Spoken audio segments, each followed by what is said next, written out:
The following is a guide to perfect projection using a Disney framing chart.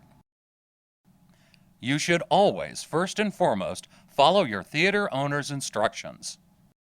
A quick recap. To achieve perfect projection, you must delete unnecessary assets in your server, ingest content, ingest KDMs, verify your feature has been unlocked, create a playlist, select the proper projection channel, use the framing chart, and conduct a QC run before your first presentation.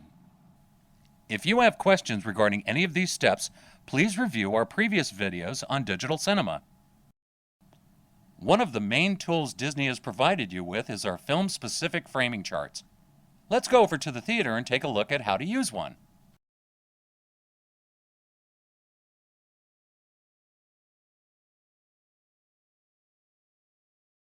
Oh, that does not look good. It looks like we have 4 minutes to teach you how to use a framing chart. With a little bit of Disney magic, let's go back to square one. Settle down and pay attention.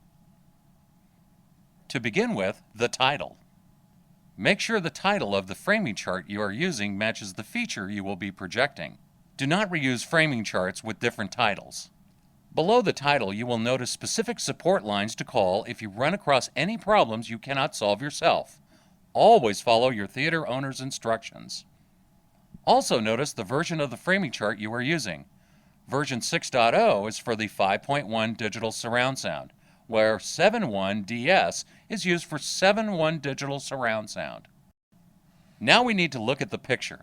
Notice the green lines on the right and left, as well as the yellow lines on the top and bottom. When adjusting your masking, make sure not to cover these lines. If you see any red on the edges of the screen, there is a problem with either the size or the aspect ratio of your projected image. If you don't know how to fix this problem, contact your supervisor. Now observe the white circle in the center of the framing chart. If that shape is anything other than a circle, you have a projector problem. Contact your supervisor immediately. Are you following everything so far? Once your projector is perfectly aligned, it is time to check color. First, look at the background of your framing chart. If it's tinted any other color than black, there's a problem. Now, observe the white circle in the middle of the framing chart, as well as the color bar to the right of the white circle. If the circle is anything but white, or the colors within the color bar appear incorrect, you are in the wrong color space. Do not delete and re-ingest your content. The grayscale at the bottom of the framing chart should be made up of 10 different squares ranging from the darkest black to the whitest white. If you cannot perceive 10 different squares in the grayscale, there may be an issue with your projector's brightness setting. Focus! Okay, seriously, let's talk about focus. In all corners of the framing chart, you will notice a black and white box called the focus square. Focus the lens until the lines within the box are clearly defined. If you're projecting in 3D, there are 2 additional functions included in the framing chart.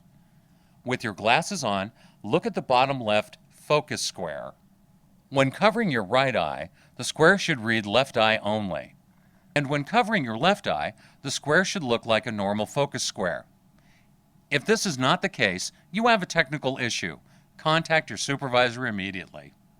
And lastly, in the top right corner of the framing chart, you'll notice a revolving cube. With your glasses on, this cube should appear floating off the screen, giving a strong sense of depth. Last thing, let's check the sound. As you can see, there's a countdown in the center of the framing chart. When the framing chart reaches 2, it will simultaneously emit a sync pop that indicates whether your sound is synced with your picture. Also, be aware that after the sync pop, the luminance within the circle should read 14-foot Lamberts for 2D and 3.5 to 5.5-foot Lamberts for 3D. Next is the sound check. While sitting in the theater, While sitting in the theater, listen while the surround sound is tested around you. Version 6 will look like this as it tests your 5.1 surround sound system. Version 7.1 DS will test your 7.1 surround sound system, and it looks like this. And that is how you achieve perfect projection using the content-appropriate framing chart. Use your framing chart every day prior to your first show. This will enable you to deliver the best viewing experience possible to the audiences. And look at that, it took only 4 minutes. Good luck!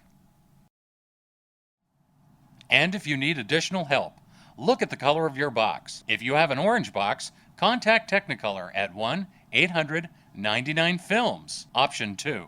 If you have a gray box, contact Deluxe Digital at 1-877-272-3870. And if you have a yellow box, contact Cinedyne at 1-888-367-2360.